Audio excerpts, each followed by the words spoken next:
날마다 솟는 샘물과 함께하는 오늘의 큐티 시간입니다.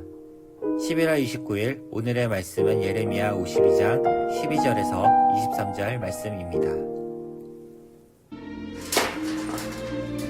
바벨론의 느부갓네살 왕의 19째 해 5째 달 10째 날에 바벨론 왕의 어전사령관 느부사라단이 예루살렘에 이르러 여호와의 성전과 왕궁을 불사르고 예루살렘의 모든 집과 고관들의 집까지 불살랐으며 사령관을 따르는 갈디아 사람의 모든 군대가 예루살렘 사면 성벽을 헐었더라.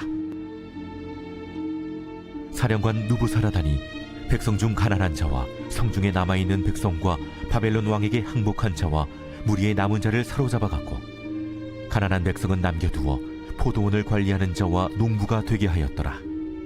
갈대아 사람은 또 여호와의 성전의 두 놋기둥과 받침들과 여호와의 성전의 놋대야를 깨뜨려 그 놋을 바벨론으로 가져갔고 가마들과 부삽들과 부집게들과 주발들과 숟가락들과 섬길 때에 쓰는 모든 놋그릇을 다 가져갔고 사령관은 잔들과 화로들과 주발들과 솥들과 촛대들과 숟가락들과 바리들 곧 금으로 만든 물건의 금과 은으로 만든 물건의 은을 가져갔더라.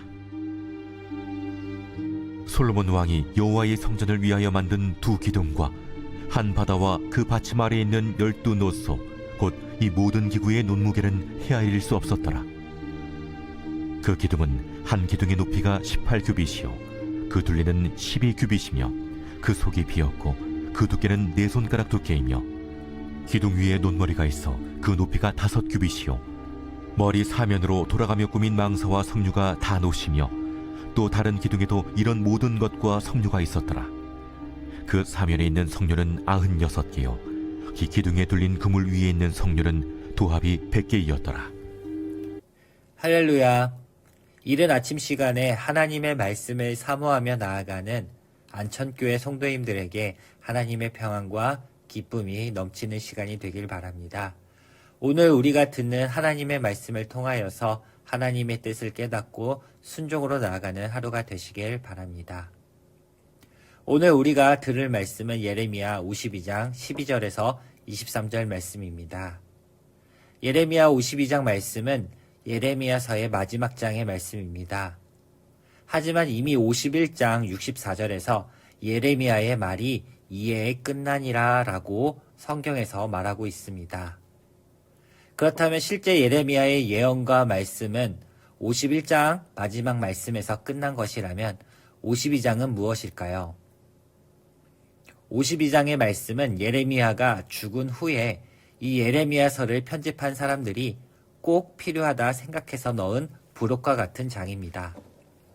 이 말은 51장까지의 40년간 예레미야가 하나님의 말씀을 받아 예언했던 것을 말하고 있으며 52장의 말씀은 27년이 지난 시간까지 그 예언이 어떻게 성취되었고 또 어떤 과정을 통해서 그 말씀들이 이루어졌는지 그 뒤의 일을 뒷받침하면서 설명하고 있습니다.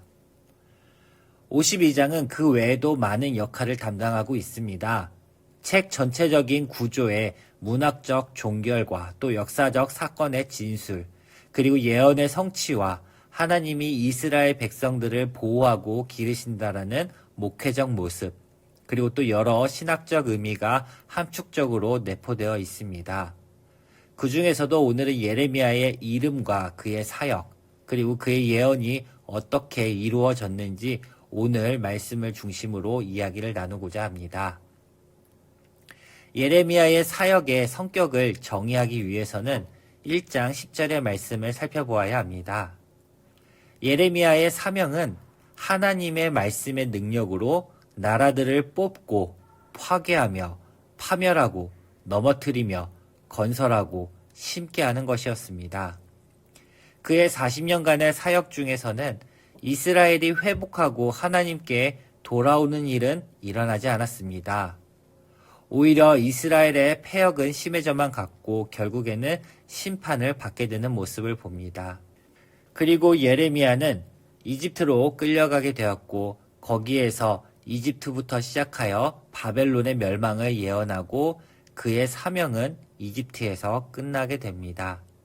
그의 사역 가운데에서는 심판과 또 멸망의 메시지만 가득할 뿐 그의 눈으로 회복을 보지 못하는 안타까운 모습을 보게 됩니다.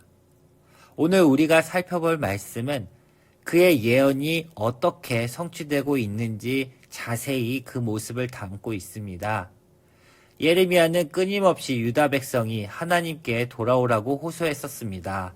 비록 심판의 메시지를 전했던 그지만 한편의 마음으로는 고국과 백성들을 매우 사랑했었습니다.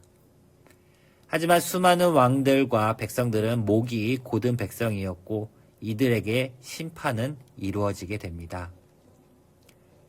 52장에서는 두 명의 왕이 등장합니다. 바로 시드기야 왕과 여호야긴입니다.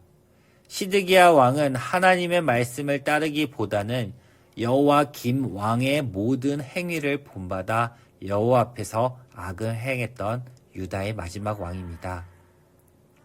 그가 바벨론을 배신함으로 말미암아 바벨론의 느부갓네살 왕은 이를 가만두지 않았습니다. 이에 예루살렘 성을 포위하였고 철저하게 예루살렘을 파괴하기 시작했습니다. 시드기야 왕은 두 눈이 뽑혀 포로가 되었고 12절부터에서는 바벨론 군이 어떻게 예루살렘을 파괴했는지 이야기하고 있습니다. 그들은 예루살렘 성벽을 부셨고 또 솔로몬의 성전의 재물과 보물을 약탈했습니다. 그리고 그 모든 것들을 불사르게 됩니다. 이어서 유다의 종교 지도자 또 군사, 정치 지도자들을 모조리 찾아내서 가차없이 그들을 살인하거나 또 학대하는 모습을 보여줍니다. 이는 예레미야를 부르셨던 말씀 그대로 뽑고 파괴하고 파멸하며 넘어뜨렸다는 것을 그대로 보여줍니다. 예레미야가 사역 내내 외쳤던 심판의 메시지에 대해서 입증을 하게 됩니다. 비록 예루살렘이 완전히 불에 다 멸망하는 것을 예레미야가 직접 보지는 못했지만 그의 예언과 그의 말들이 이제 비로소 이루어지게 된 것입니다. 하나님 편에 서지 않았던 이스라엘 백성과 왕들, 그리고 오늘 52장에 등장했던 시드기야 왕은 비참한 최후를 맞이하게 됐습니다. 하나님은 공의의 하나님이시고 또 불의의 하나님이십니다. 하나님은 하루아침에 이들을 망하게 두지 않으셨습니다. 지속적으로 경고하고 또 회개할 기회를 수도 없이 주셨으며 예레미야 선지자를 통해서 이야기하셨습니다. 하지만 이들은 깨닫고 돌아오지 못했고 그럼에도 불구하고 하나님은 이들을 심판으로 모든 것을 마치지 않으셨습니다.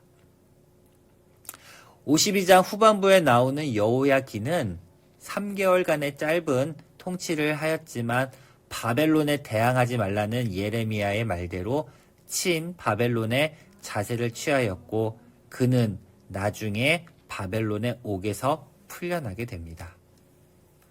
자세히는 다음 시간에 다루겠지만 이스라엘을 회복시키시고 언약을 이어가시는 하나님의 회복의 역사를 보여주며 예레미야서를 마치게 됩니다. 어느 편에 서는가는 매우 중요한 문제입니다.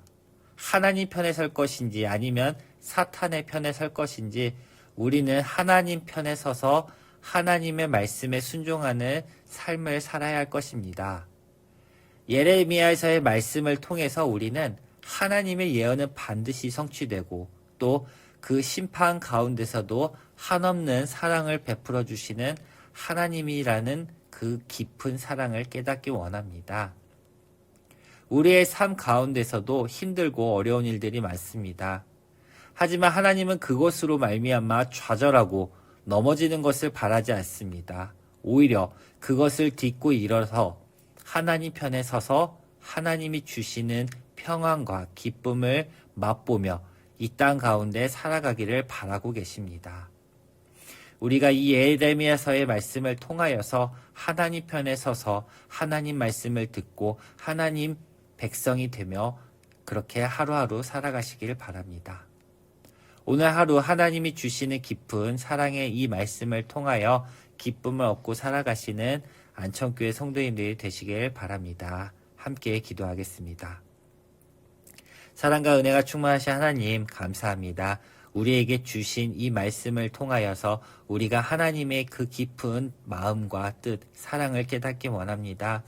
우리 가운데에서도 하나님께서 도와주시사 늘 하루하루 살아가는 그 순간순간이 하나님 편에 서서 우리가 옳은 생각, 옳은 판단을 하며 살아가길 원합니다. 주님, 오늘 이 아침에 주신 이 말씀 감사하며 우리가 오늘 하루도 기쁨으로 살아갈 수 있도록 도와주시옵소서. 예수님의 이름으로 기도합니다. 아멘.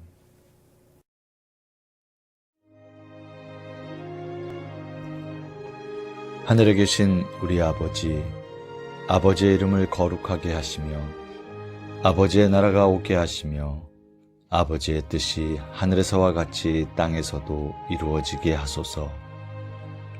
오늘 우리에게 일용할 양식을 주시고 우리가 우리에게 잘못한 사람을 용서하여 준 것 같이 우리 죄를 용서하여 주시고 우리를 시험에 빠지지 않게 하시고 악에서 구하소서.